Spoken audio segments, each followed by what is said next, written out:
His career has been one big scrum of cameras, but today Boris Johnson wanted to avoid them. Boris, has Michael Gove betrayed you? Hello. Has Michael Gove, your friend, let you down? Come on. He says he doesn't trust you. How do you feel about that? Come on, let's have it. Come here.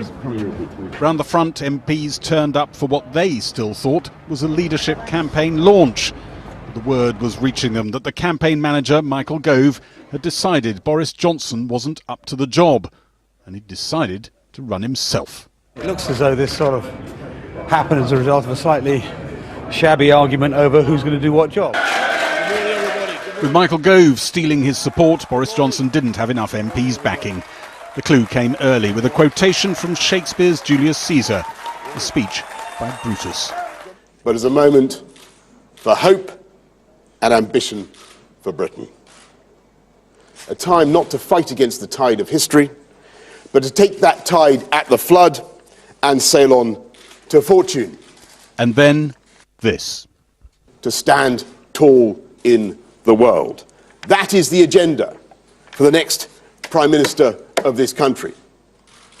But I must tell you, my friends, you who have waited faithfully for the punchline of this speech, that having consulted colleagues and in view of the circumstances in Parliament, I have concluded that person cannot be me. His brother and fellow MP Joe looked on, their will dream be to give every candidate's possible ambition support now to checked. Britain. Thank you all very much. Thank you.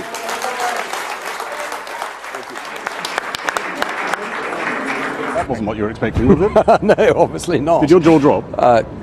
Yes. Ever felt you're in a Greek tragedy? Was it tragedy or farce? I don't know. Been visited on the nation by the Conservative Party either way, hasn't it? No, it hasn't actually. Is that a great loss for the country, gentlemen? Yes. And who do you blame? I don't know about that. Michael Gove, his kind of old friend, do you think you let him down? Did you betray him? Ask Michael. And this is how Boris Johnson's former campaign manager explained his decision. Boris is an amazing and an impressive person, but I've realised in the last few days that Boris isn't capable of building that team and providing that unity, and so I came reluctantly but firmly to the conclusion that as someone who had argued from the beginning that we should leave the European Union, and as someone who wanted to ensure that a bold, positive vision for our future was implemented, that I had to stand for the leadership of the Conservative Party. And there were a number of people who had said to me during the course of the week, Michael, it should be you. I reflected on those comments, I reflected on the individuals who'd made that case, and I came last night, as I say, with a degree of hesitation, but ultimately, believing that this was absolutely the right thing to do, I came to the conclusion that it was necessary to put myself forward.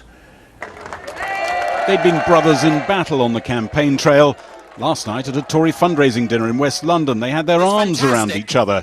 Some in the Johnson campaign say they'd had some suspicions about Michael Gove, but he'd long said he wasn't made of the right stuff to be Prime Minister. The one thing I can tell you is that there are lots of talented people who could be Prime Minister after David Cameron, but count me out.